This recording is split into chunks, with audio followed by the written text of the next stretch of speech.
महादेव, देव के देव महादेव के चरणों में प्रणाम, मैया भवानी के चरणों में प्रणाम। मेरे प्रणाम को स्वीकार करें। एक गांव में एक गरीब आदमी रहता था। उसके 2 बच्चे और वो अपनी पत्नी के साथ रहता था।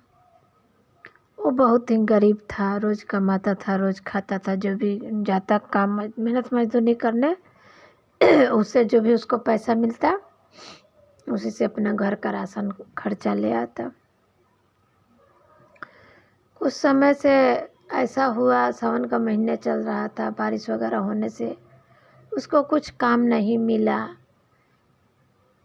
खेत में मजदूरी का कुछ काम नहीं मिला। तो उसके घर का जो थोड़ा बहुत राशन था एक दिन के बाद ख़त्म हो गया। दूसरे दिन उसके बच्चे भूखे रह गए। वो बहुत परेशान हो गया। बोला शंकर भगवान से मन ही मन कि हे भगवान, मैं तो भूखे रह जाऊं, मेरी पत्नी भी भूखे रह जाए, लेकिन बच्चों का भूखा रहना बर्दाश्त नहीं हो रहा है। कुछ तो मेरी मदद कीजिए। ऐसा उसने मन ही मन कहा। फिर दूसरे दिन क्या किया, गांव में एक शंकर जी का मंदिर था, उसी मंदिर में गया और उस अपना बहुत दुखी था, गया शंकर भगवान के पास। तो शंकर भगवान की मूर्ति में एक चांदी का छोटा सा वो त्रिशूल लगाया हुआ था।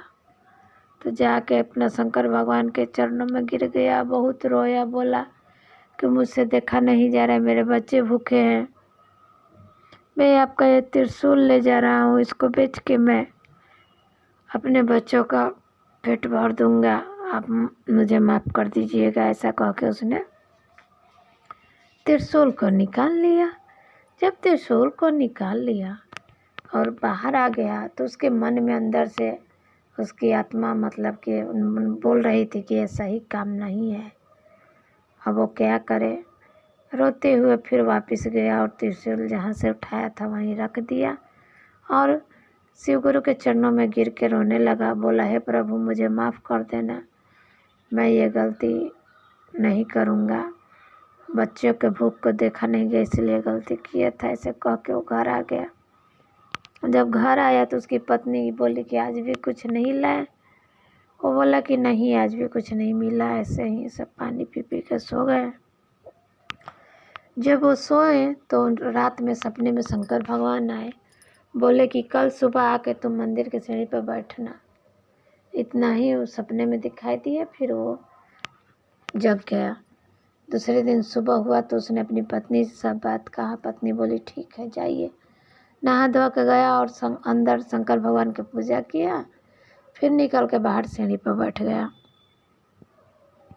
कुछ समय के बाद वहाँ एक सेठ जी आए काम करने के लिए, पूजा करने के लिए। तो जब वो गए मंदिर के अंदर, पूजा वूजा कर लिए, फिर बाहर आए तो जो सीढ़ी पर बैठा था तो सेठ जी ने सोचा थोड़ा सा प्रसाद इसको भी दे दें।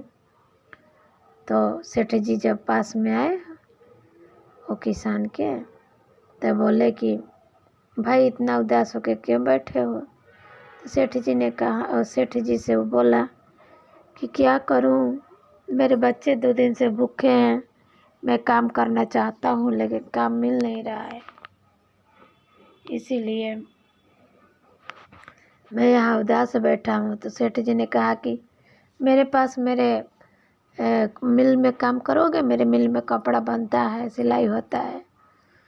तो झटपट तैयार हो गया, बोला कि हाँ मैं करूँगा काम। तो सेठ जी ने कहा कि ये लो पहले प्रसाद और कुछ पैसा दिया, बोले कि इसे अपने बच्चों के लिए राशन ले जाओ, खाना वाना खिलाओ और फिर कल से मेरे मिल में आ जाना काम करना है। अपना नाम पता बता दिया सेठ जी ने। उसने ऐसा ही किया, पैसा लेके गया राशन खरीद के। तो उसकी पत्नी बहुत खुश हुई और सब ने अपना मिल के खाना बना के खाया।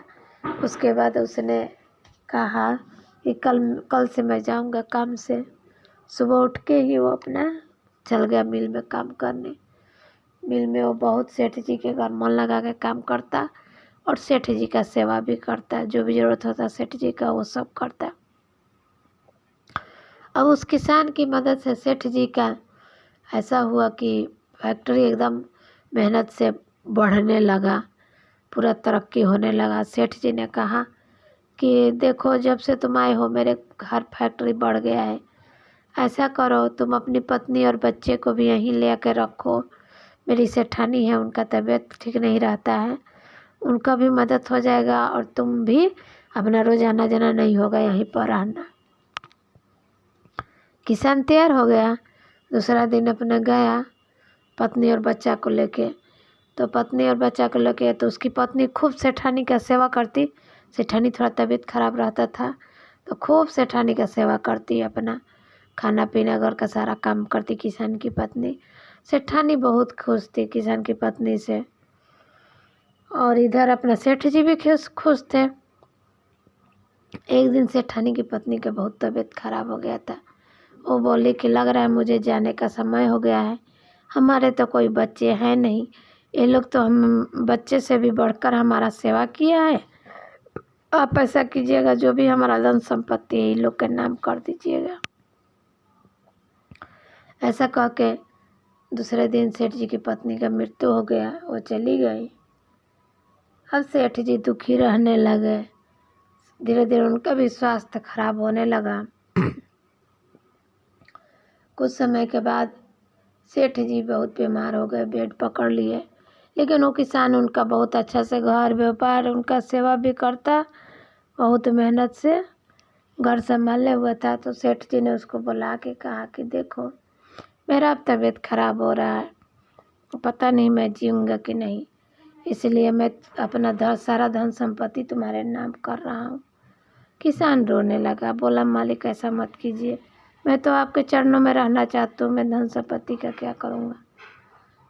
लेकिन सेठ जी ने अपने वकील को बुला के कागज़ तैयार कर दिया, सारा संपत्ति किसान के नाम कर दिया।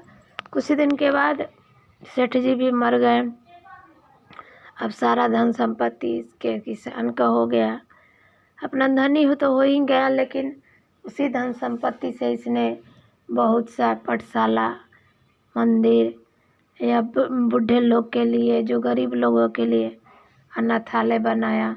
उसमें डेली अपना खाना पीना कपड़ा, जिसका कोई न रहता था वो आके रहता था।